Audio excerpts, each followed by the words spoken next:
पेपरफुटी प्रकरणानंतर लातूर शहरातील सर्वच क्षेत्रात खळबळ माजली असून त्यात जिल्हा उद्योग केंद्राने काढलेल्या आदेशानंतर उद्योग भवन परिसरातील सर्व व्यावसायिक संभ्रम अवस्थेत असून त्यांच्यात भीतीचं वातावरण निर्माण झालंय। त्यामुळे या परिसरातील व्यावसायिकांशी संवाद साधण्यासाठी लातूर शहराचे आमदार अमित देशमुख यांच्या उपस्थितीत चिंतन बैठक पार पडली आहे। यावेळी आमदार अमित देशमुख यांनी लातूरात कायद्यानुसारच काम चालणार असून जिथे अनियमितता असेल तिथे मनपा कारवाई करणार असल्याचं सांगत कोण्या एका दोघांमुळे लातूर पॅटर्न बदनाम होणार नाही असं देखील यावेळी आमदार अमित देशमुख यांनी सांगितलंय। यासोबतच पेट्रोल डिझेलचा तुटवडा असून याबाबतीत राज्य सरकार सपशेल खोटं बोलत असल्याची टीका देखील आमदार अमित देशमुख यांनी केली आहे। पाहुयात नेमकं काय म्हणाले आमदार अमित देशमुख। की देशासमोर जे हे संकट आहे, सरकारनं काही आव्हानं केलेली आहेत जी योग्य आहेत, त्याचं पालन होईल, पण आता काही आव्हानं अशी आहेत की त्यातून ते त्यांचं अपयश झाकण्याचा प्रयत्न करतायत आणि तेही लोकांच्या डोक्यावर त्याचं ओझं व्हायला ते सांगतायत। हेच थोडंसं मला असं वाटतं अजब आहे। असं असेल तर महानगरपालिका त्याच्यावर कठोर कारवाई करेल। मी एवढंच या निमित्तानं सांगू इच्छितो की कायद्याच्या चौकटीत राहूनच लातूरमध्ये कारभार चालेल। कायद्याच्या चौकटीच्या बाहेर जाऊन कोणी कारभार करत असेल किंवा काम करत असेल तर त्याला काही थारा आम्ही देणार नाही। आता चौकशी सुरू आहे, त्याच्यावर टिप्पणी करणं मी उचित नाही। मला असं वाटतं चौकशी पूर्ण होऊ द्यावी, खरं कुठं हे समोर येईल, दोषींवर कारवाई होईल आणि अशा ज्या प्रवृत्त्या आहेत जिथे समाजाचं नुकसान होतं, व्यवस्थेला धक्का पोचतो, त्याच्यावर कठोर कारवाई झाली पाहिजे। नाही, मला असं वाटतं की चर्चा आहे ती, धीरज देशमुख हे विधानसभा लढले होते 2024ला आणि येणाऱ्या काळामध्ये पक्षाने पुन्हा त्यांना जर विधानसभेला संधी दिली तर ते विधानसभाच लढतील। जिल्हा उद्योग केंद्राने उद्योग भवन या संस्थेला जी नोटीस बजावलेली आहे, मला असं वाटतं की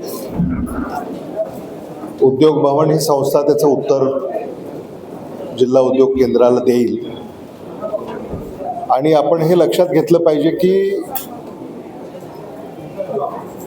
उद्योग भवन ही जी सहकारी औद्योगिक संस्था आहे ही काय आजची नाही आहे। ही 1980च्या दशकातली संस्था आहे आणि मग जवळपास 4 दशकाहून अधिक कालावधी आता ओलांडला आहे। त्यामुळं नेमकं आज कुठला प्रश्न उद्भवला आहे या संदर्भामध्ये आता जिल्हा स्तरावर, शहर स्तरावर चर्चा होईल आणि त्यात कायदेशीर मार्ग हा काढण्याचा प्रयत्न असेल। या पत्रामुळे सर इथले जे व्यावसायिक आहेत ते संभ्रमात आहेत आणि भीतीचं वातावरण त्यांच्यामध्ये निर्माण झालं। नाही, मी व्यावसायिकांना आश्वस्त करू इच्छितो की घाबरण्याचं कुठलंही कारण नाही, कारण जे व्यावसायिक आहेत ते कायद्याच्या चौकटीत राहूनच व्यवसाय करतायत। समजा ज्या परवानग्या त्यांना आजवर मिळाल्या त्या शासन स्तरावरच मिळालेल्या आहेत, मग त्या राज्य सरकारनं दिल्या असतील, त्या महानगरपालिकेनं दिल्या असतील। त्यामुळं मला असं वाटतं की याच्या खोलात जाणं आवश्यक आहे। हां, एखादी अनियमितता जिथं असेल, एखाद्या ठिकाणी कायद्याचं उल्लंघन झालं असेल तर त्याच्यावर कारवाई होईल। मात्र मूळ मुद्दा असा आहे की जे पोटभाडेकरू आहेत, म्हणजे बुक सेंटर आहे, झेरॉक्स सेंटर आहे, हॉटेलवाले, ते परेशान आहेत।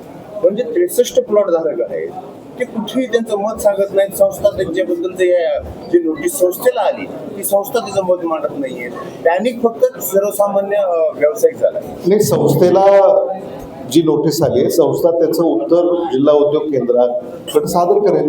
साधारणतः मला असं वाटतं त्यांना अवधी सुद्धा दिला असेल आणि लोकप्रतिनिधी म्हणून आमची ही भूमिका आहे की इथं ज्या काही अडचणी आहेत किंबहुना जे प्रश्न आज उद्भवलेले आहेत ते कायद्याच्या चौकटीमध्ये राहून आपल्याला कसे सोडवता येतील यासाठी आम्ही प्रयत्नशील असणार आहोत. आरोप असाही होता की ज्या कारणासाठी ही सगळी जमीन आवड करण्यात आली होती त्या पद्धतीचे उद्योग या ठिकाणी उभारले नाहीत, पण तेच उद्योग उभारले आणि त्यातून हा सगळा पेच निर्माण झाल्याचं बोललं जातं. नाही, हे खरं आहे की ही संस्था, या संस्थेला सुरुवातीला उत्पादनासाठी हे भूखंड देण्यात आले होते, पण आता ते 80च्या दशकामध्ये देण्यात आले होते. त्याच्यानंतर उद्योग याची परिभाषा सुद्धा बदलली. आता शहराच्या हद्दीमध्ये सुद्धा कुठले उद्योग सुरू असावेत किंवा नसावेत याचे सुद्धा नियम आता अलीकडे आलेले आहेत. त्यामुळं मला असं वाटतं की एखाद्या व्यावसायिकाला किंवा व्यवसायाला इथं जर परवानगी मिळाली असेल आणि त्या परवानगीच्या आधाराने तो व्यवसाय किंवा पेशा इथं सुरू असेल, तर मला असं वाटतं जे व्यवसाय करतायत, पेशा करतायत, त्याच्यामध्ये त्यांचा फारसा दोष आहे असं मी मानत नाही. आणि समजा शासनाला किंवा उद्योग विभागाला एखादी तक्रार आली असेल आणि त्या तक्रारीचं निवारण ते करणार असतील, तर संस्था त्यांना उत्तर देईल ना. सर, या भूखंडामध्ये ज्यावेळेस लेआउट पडत होतं त्यावेळेस ग्रीन बेल्ट आरक्षित करण्यात आला होता, पण ते ग्रीन बेल्ट आता नाही, ज्या ठिकाणी बांधकाम झालेलं आहे. नाही, मी आपल्याला म्हणजे एवढंच सांगू इच्छितो की असं काही झालं असेल तर लातूर शहर महानगरपालिका जी इथं प्लॅनिंग अथॉरिटी आहे त्यात ते लक्ष घालतील आणि ग्रीन स्पेस किंवा ॲम्युनिटी स्पेस जो शहराचा हक्क आहे तो शहराला मिळवून देण्यासाठी आम्ही कुठेही मागे राहणार नाही. पण आमची चिंतन बैठक तुम्ही बोलवली आहे, त्याचं नेमकं काय आता निश्चित होणार आहे व्यापाऱ्यांना इथल्या? मला इथल्या घटकांचं ऐकून घ्यायचं आहे. त्यासाठी मी आणि माझे सगळे सहकारी इथं आज आलेले आहोत. नीट पेपर फुटी प्रकरण हे दुर्दैवी आहे. त्याचे धागेदोरे लातूरपर्यंत आलेत, हेच धक्कादायक आहे. या धक्क्यातून अनेक जण अजून सावरलेले नाही आहेत. पण मी माझ्या सामाजिक माध्यमांवर जे मत मी व्यक्त केलं तिथंही मी म्हटलं की एखाद्यानं जर गुन्हा केला तर समाज गुन्हेगार होत नाही. आणि म्हणून मला असं वाटतं की सगळ्यांनाच त्या चष्म्यातनं जर आपण पाहायला सुरुवात केली तर ते थोडंसं अन्यायकारक होतं. लातूर पॅटर्न, लातूरचं हे जे काही वैशिष्ट्य किंवा गुणधर्म आहे तो अशा एका म्हणजे अडचणीमुळं किंवा एखाद्या अशा कृत्यामुळं त्याची हानी होणार नाही याची दक्षता आपल्या सगळ्यांना घ्यायची आहे. पण लातूर पॅटर्न हा अनेक शिक्षण संस्थांनी डेव्हलप केला आहे. हा ट्युशनचा पॅटर्न होता, त्या पॅटर्न मधला असा प्रकार झाला आणि त्याला लातूर पॅटर्नशी जोडलं जातंय, हे मोठं दुर्दैव आहे. त्याबद्दल काय सांगा? लातूर पॅटर्न हा शिक्षणाचा पॅटर्न आहे आणि लातूरमध्ये महाविद्यालयांनी हे यश सुरुवातीला संपादन केलं आणि त्याच्यानंतर मग शिकवण्या यासुद्धा या ठिकाणी सुरू झाल्या.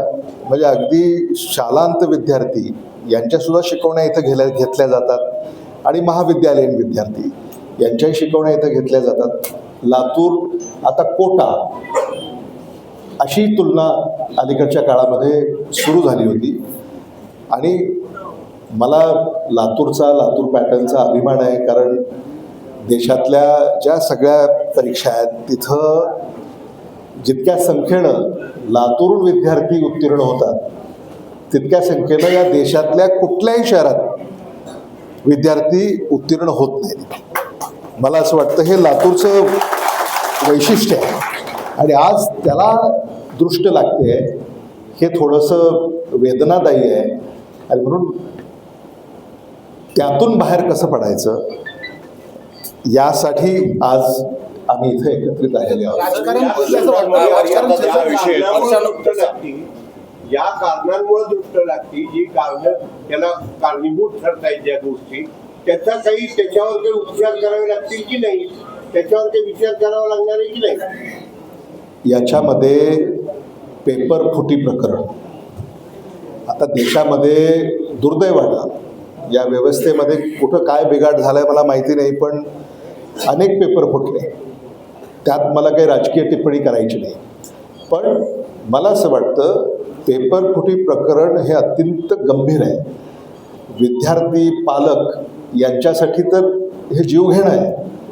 आणि म्हणून सरकारनं याच्यामध्ये आणखी कडक पावलं कशी उचलता येतील, किंबहुना ज्या व्यवस्था आजपर्यंत त्यांनी राबवल्या त्यात सुद्धा त्रुटी आहेत, त्या त्रुटी आपल्याला कशा बाजूला सारता येतील यासाठी सुद्धा म्हणजे विरोधी पक्ष म्हणून आम्ही सरकारबरोबर काम करायला तयार आहोत. त्याचं राजकारण घुसले असं वाटतं का तुम्हाला याच्यामध्ये? ते मला असं वाटतं ज्यांना राजकारण करायचं त्यांनी करावं, पण प्रत्येक ह्याच्यामध्ये राजकारण केलंच पाहिजे त्या मताचा मी नाही आहे. पण ज्या पद्धतीने शिवराज मुंडेगावकरांचा एक व्हिडिओ व्हायरल होतोय त्यात ते सांगतात की मी काँग्रेसच्या कार्यकर्त्याबद्दलचं नाहीये मत, की देशमुख परिवाराचा उल्लेख करताय, देशमुख परिवाराचा 7 जन्माचं कुंकू लावलं असं सांगताय जाहीर व्यासपीठावर, त्यामुळे ते तुमच्याशी जास्त कनेक्ट आहेत असा भास होतोय.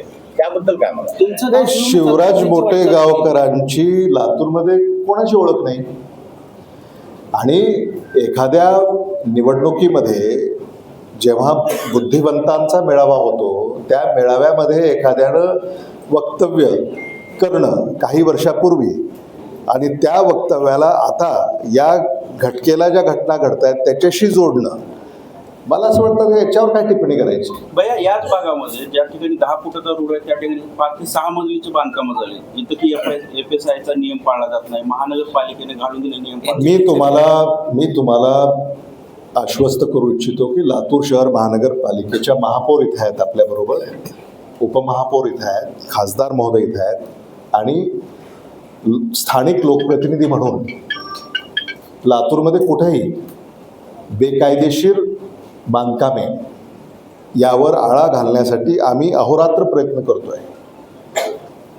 आणि म्हणून लातूर शहर महानगरपालिकेच्या बाबतीमध्ये एवढं आपल्याला मी सांगू शकतो की जिथं कुठं अनियमितता असेल ती अनियमितता आम्ही बाजूला सारणार आणि त्याच्यावर कारवाई करणार जमिनी एकाच आहे. ते मी ऐकलं, मला असं वाटतं की अलीकडं राजकारणामध्ये काही करून जिंकायचं हे जे काही अट्टहास अलीकडं काही लोकांनी बाळगला आहे त्यातून हे सगळं घडतं आहे.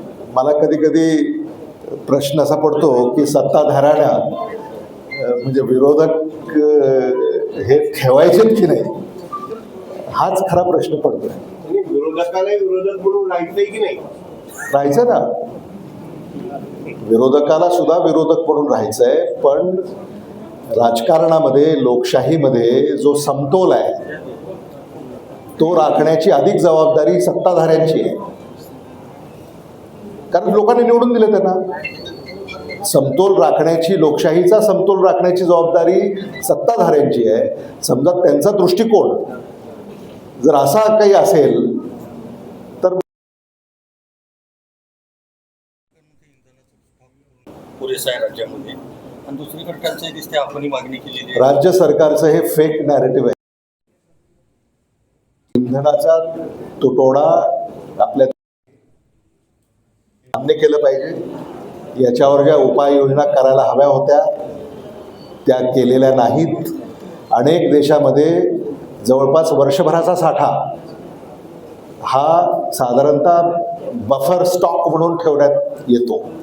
तो भारत देशामध्ये हाच बफर स्टॉक 8 दिवसाच्या वर नाही. त्यामुळं म्हणजे आता लोकांना सगळं कळतं, त्यामुळं ते काही जरी म्हणत असले, आता मी आजच ऐकलं की सरकारकडनं असं सांगण्यात येतंय की साठे बाजार होतोय. म्हणजे हा तर संशोधनाचाच विषय आहे, मालच नाही त्याचा साठा कसा होईल.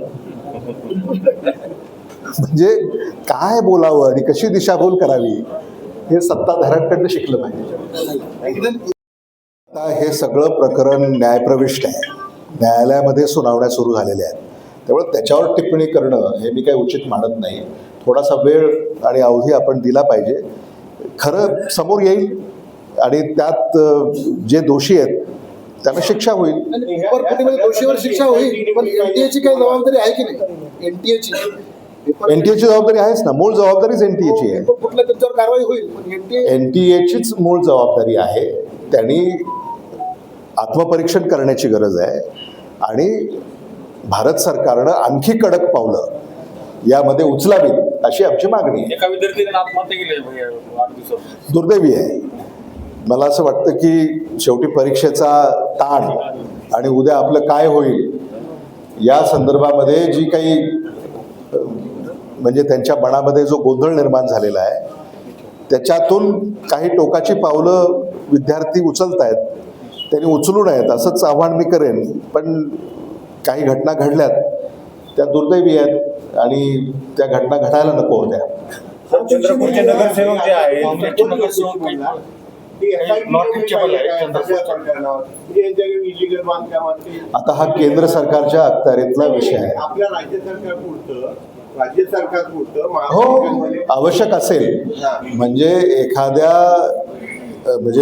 व्यवस्थेमध्ये समजा काही अनियमितता किंवा कायद्याचं उल्लंघन जर फार म्हणजे टोकाचं झालं असेल तर तिथं चौकशी स्पेशल इन्व्हेस्टिगेशन टीम गठीत करायला काही अडचण आहे असं मला वाटत नाही.